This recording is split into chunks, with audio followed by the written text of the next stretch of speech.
Em nome do Pai, do Filho e do Espírito Santo. Amém. Assim iniciamos nossas celebrações, assim iniciamos sempre no nome de Deus.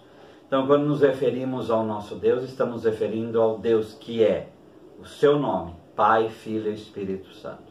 Então, percorrendo as leituras dos domingos da Santíssima Trindade, queremos pensar biblicamente este dogma, essa verdade de fé que é a Santíssima Trindade. Em Êxodo 34, Deus já se apresenta como um Senhor que é aquele que caminha conosco, que é aquele que é misericordioso, clemente, passivo, rico de bondade. Então, esse Deus que é rico de bondade, que se apresenta a nós, já Moisés faz a experiência desse Deus. Por isso, em João 3,16, Deus amou, e esse amor é o próprio Espírito, tanto o mundo que enviou seu Filho único, para todo aquele que nele crê não pereça, mas tenha a vida eterna. Essa verdade de fé, essa revelação de que Deus é três pessoas, num único Deus, numa única natureza, não duas, não uma, não quatro, fica claro na própria saudação de São Paulo, no último versículo da 2 Coríntios. A graça do Senhor Jesus Cristo. Então, a graça que ele trouxe, conforme também João, a graça e a verdade nos vieram por meio dele. O amor de Deus. Então, o amor de Deus, esse Deus, quando está junto com as outras pessoas, é o Pai.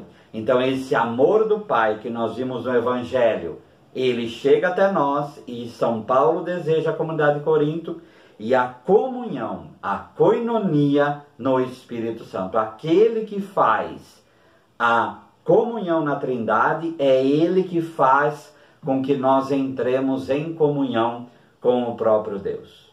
Então, nessa saudação já fica claro como é pensado esse relacionamento nosso com a Santíssima Trindade. Isso também é em Mateus 28, 19. Ide, fazei discípulos meus, todos os povos, batizando-os, mergulhando-os no nome. Então não é nomes, é o nome. Em nome do Pai, e do Filho e do Espírito Santo. Esse é o nome no nosso Deus, no qual nós estamos inseridos. Como vai dizer Santo Irineu, as duas mãos do Pai é a palavra, é o Filho e é o Espírito. Com ela, o Pai nos abraça, mas é um único ser que nos abraça. Em Deuteronômio 4, o Senhor é o Deus lá em cima no céu e cá embaixo na terra, e não há outro Deus além dele. Como vai dizer também o próprio prefácio da Santíssima Trindade, não é três deuses, quer dizer, não são três deuses, é um único Deus, mas não numa única pessoa, em três relacionamentos, em três pessoas. Então, este Deus é uno. Então, não é porque afirmamos a Trindade que estamos indo contra a unicidade de Deus. Ele é uno. Em Romanos 8, todos aqueles que deixaram conduzir pelo Espírito de Deus são filhos de Deus. De fato, vós não recebestes um espírito de escravos para recairdes no erro, mas recebestes um espírito de filhos adotivos, no qual todos nós chamamos Abba, ó Pai. Então, filhos no Filho, podemos aí clamar ao Pai para que venha até nós e nos abrace e nos acolha, conforme Lucas 15, versículo 18 em diante, quando acolhe o Filho pródigo. Em Jesus, como o Filho que se encarna e se faz nosso irmão, nós somos acolhidos. Mas nós, pela própria força, não podemos ser acolhidos por Deus. Por isso é o Espírito que reconhece na nossa carne a própria presença de Jesus como nosso irmão. É Ele que faz com que o Pai nos abrace como seus filhos adotivos. Então, esta verdade de fé, ela não precisa ser só pensada. Ela, em primeiro lugar, precisa ser experienciada. Então, peçamos que nós possamos aí experienciar aquilo que no batismo um dia fomos imersos, que em cada Eucaristia, em cada ação litúrgica, fazemos no nome de Deus, possamos pedir, como foi Santa Catarina de Sena, essa experiência com o Deus vivo, que se apresenta como Pai, Filho e Espírito Santo.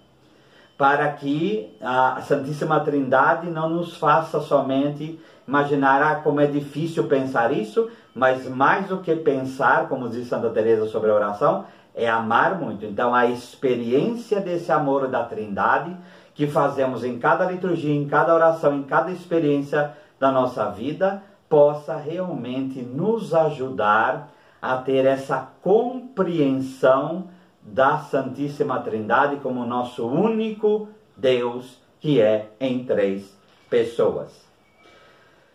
Tudo que o Pai possui é meu. O Espírito Santo receberá do que é meu e vô-lo anunciará. Em João 16, de 12 a 15. Então, este processo em que o Pai está em mim e eu estou no Pai, assim diz Jesus. E um está no outro, que é um mistério da própria presença, sem perder a própria personalidade. Ele mergulha no ser do Pai, o Pai mergulha no seu ser, e o Espírito Santo faz essa união, presente também em ambos. Então essa presença de um no outro é um amor tão grande que um se faz presente totalmente no outro. Por isso a chave para entender a Santíssima Trindade, para cada vez mergulhar nesse mistério, é o amor. Então o próprio Papa Bento XVI vai falar que a Trindade está no nosso DNA.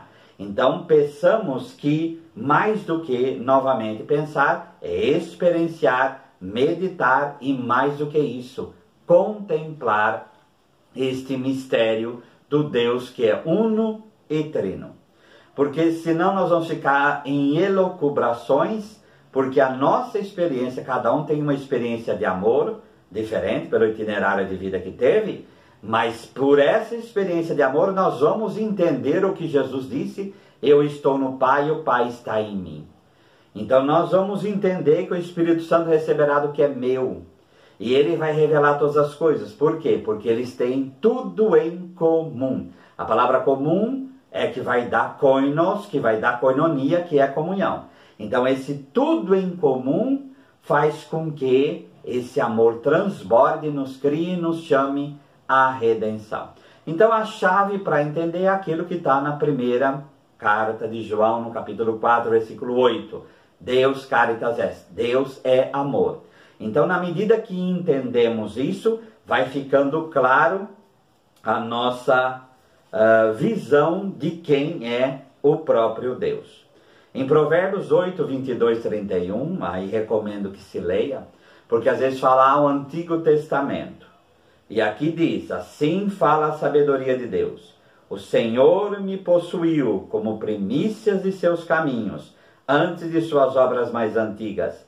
Desde a eternidade fui constituída, desde o princípio, antes das origens da terra. A sabedoria, ela fala, e aí é uma chave para entender Santíssima Trindade, como uma pessoa.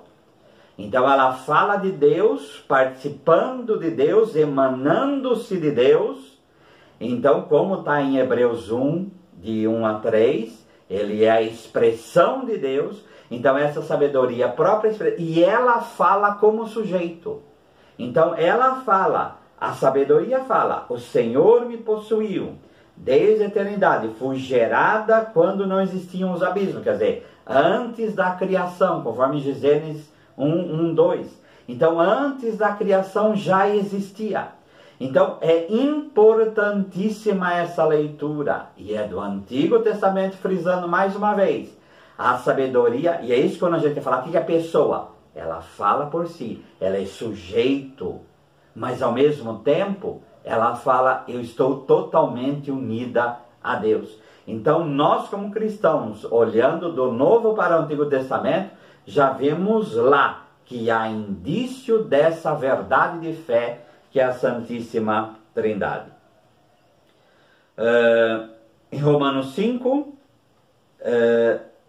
a constância leva a virtude provada, a fé, a virtude provada desabrocha em esperança, e a esperança não decepciona.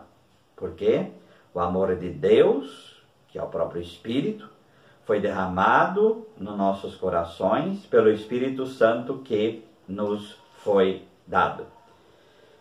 E como que veio essa justificação para nós? Pela mediação do Senhor Jesus Cristo. Então, esse derramado se referencia, obviamente, ao sacramento do batismo, que nos faz filhos, que nos veio através da justificação pela fé que nos veio por Jesus Cristo. E aí sim, esse amor está no nosso coração, pelo que nos foi dado, esse amor de Deus, e aí sim entramos plenamente em comunhão com essa Santíssima Trindade. Peçamos ao Senhor que a unidade onipotente, que a Trindade Santíssima, que é um só Deus, essa verdade seja mais do que compreendida, mas principalmente experienciada e vivida por nós.